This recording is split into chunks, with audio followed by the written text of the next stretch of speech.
ಬರೆದಿದ್ದಾರೆ. ನಿಮ್ಮ ವಿರುದ್ಧ ಸಾಕಷ್ಟು ಆರೋಪಗಳಿವೆ ಮೈಸೂರು ನಗರಾಭಿವೃದ್ಧಿ ಪ್ರಾಧಿಕಾರದಲ್ಲಿ, ಅದಕ್ಕೆ ಖಾತೆ ಬದಲಾವಣೆ ಮಾಡಿ ಅಂತ ಪತ್ರ ಬರೆದಿದ್ದಾರೆ. ಒಂದು ದೂರು ನನ್ನ ಮೇಲೆ ಏನಿಲ್ಲ, ಮೂಢ ಹಗರಣ ಆಗಿದ್ದು ಕೇಸು ಹಾಕಿದ್ದು ತಂದೆಯವ್ರ ಮೇಲೆ, ನನ್ನ ತಾಯಿಯವ್ರ ಮೇಲೆ ಮತ್ತು ನಮ್ಮ ಕುಟುಂಬದವ್ರ ಮೇಲೆ ಹಾಕಿದ್ರು. ಆದರೆ ಈಗಾಗಲೇ ಅದಕ್ಕೆ ಏನು ತನಿಖೆ ನಡೀಬೇಕಾಗಿತ್ತು ಲೋಕಾಯುಕ್ತದವರಿಂದ, ಆ ತನಿಖೆ ನಡೆದು ಅವರಿಗಾಗಲೇ ವರದಿಯನ್ನು ಕೊಟ್ಟಿದ್ದಾರೆ. ಜನಪ್ರತಿನಿಧಿ ಕೋರ್ಟಲ್ಲಿ ಅದನ್ನು ಅಕ್ಸೆಪ್ಟ್ ಕೂಡ ಮಾಡ್ಕೊಂಡಾಗಿದೆ, ಡೀಪ್ ರಿಪೋರ್ಟು ಆಗಿದೆ. ಸೊ ಹಾಗಾಗಿ ತನಿಖೆ ಎಲ್ಲ ಮುಗ್ದಿರೋದ್ರಿಂದ ಯಾವುದೇ ಕಾನ್ಫ್ಲಿಕ್ಟ್ ಆಫ್ ಇಂಟ್ರೆಸ್ಟ್ ಇರೋದಿಲ್ಲ. ಮತ್ತು ತನಿಖೆ ಮುಗಿದು ಲೋಕಾಯುಕ್ತ ವರದಿ ಆದರೂ ಕೂಡ ಈಗ ಮತ್ತೆ ಅವರು ಮೇಲ್ಗಡೆ ಅಪೀಲ್ ಹೋಗಿದ್ದಾರೆ. ಸೊ ತನಿಖೆ ಮುಗ್ದಿದ್ದರಿಂದ ನಾವು ಯಾವುದೇ ಹಸ್ತಕ್ಷೇಪ ಮಾಡುವಂತಹ ಪ್ರಸಂಗನೂ ಇರೋದಿಲ್ಲ. ಸೊ ಹಾಗೆ ಕಾನ್ಫ್ಲಿಕ್ಟ್ ಇಂಟ್ರೆಸ್ಟ್ ಎಲ್ಲ ಚೇಂಜ್ ಮಾಡೋ ಅಗತ್ಯ ಇಲ್ಲ ಅಂತ ನನ್ನ ಭಾವನೆ. ರಾಜಕೀಯ ದುರುದ್ದೇಶ ಏನಾದ್ರು ಕೂಡಿದೆಯಾ ಅಥವಾ ಟಾರ್ಗೆಟ್ ಏನಾದ್ರು ಮಾಡ್ತಾ ಇದ್ದಾರೆ ಸರ್ ಯತೀಂದ್ರ ಅವ್ರನ್ನ? ಸಾರ್ವಜನಿಕ ಜೀವನದಲ್ಲಿ ಹಾಗೆ ಎಲ್ಲರೂ ಕೂಡ ಹಲವಾರು ಕಡೆದ ಟೀಕೆ ಬರುತ್ತೆ. ಸೊ ಎಲ್ಲರೂ ಎದುರಿಸ್ಬೇಕು ಸರ್. ಅವಾಗ ತಂದೆಯವ್ರ ಮೇಲೆ ಆರೋಪ ಇತ್ತು, ಅದನ್ನ ಕೋರ್ಟ್ ಇದು ಮಾಡಿತ್ತು.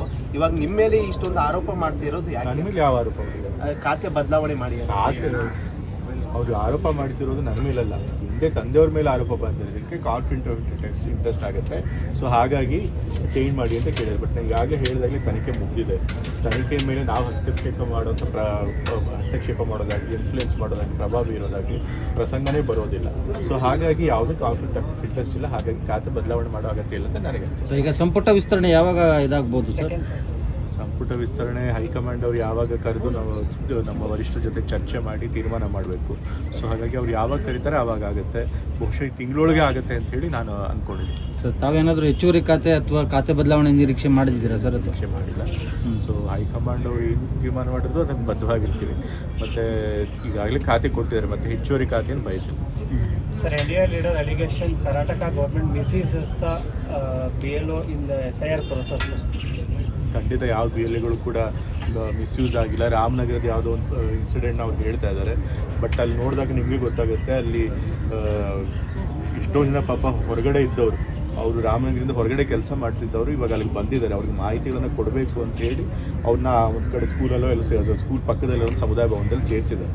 ಮತ್ತು ನಮ್ಮ ಪಕ್ಷ ಎಲ್ಲ ಕಡೆ ಸಹಾಯವಾಣಿಗಳನ್ನು ಮತ್ತು ಜನರ ಸಂಪರ್ಕ ಕೇಂದ್ರಗಳನ್ನು ಸ್ಥಾಪನೆ ಮಾಡಿದ್ದಾರೆ, ಬೂತ್ ಸ್ಟೇಷನ್ಗಳಲ್ಲಿ. ಸೊ ಅಲ್ಲೆಲ್ಲ ಕೂಡ ಮತದಾರರಿಗೆ ನಾವು ಮಾಹಿತಿ ಕೊಡ್ತೀವಿ, ಎನ್ಯುಮರೇಷನ್ ಫಾರ್ಮ್ನ ಹಿಂಗೆ ಫಿಲ್ ಮಾಡಬೇಕು ಅಂತ ಹೇಳ್ತೀವಿ.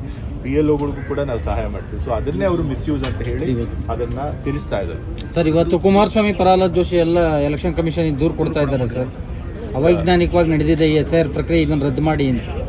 ಬೇರೆ ಕಡೆ ಎಲ್ಲ ಕೂಡ ಎಲೆಕ್ಷನ್ ಕಮಿಷನ್ ನಡೆಸೋದು, ಇಲ್ಲೂ ಕೂಡ ಎಲೆಕ್ಷನ್ ಕಮಿಷನ್ ನಡೆಸ್ತಾ ಇರೋದು. ಸೊ ಎಲೆಕ್ಷನ್ ಕಮಿಷನರ್ ನೇರವಾಗಿ ಸೂಪರ್ವೈಸ್ ಮಾಡ್ತಿರೋದ್ರಿಂದ ಯಾವುದೇ ರೀತಿ ಅವ್ಯವಹಾರ ಮಾಡೋಕ್ಕೆ ಸಾಧ್ಯ ಇಲ್ಲ.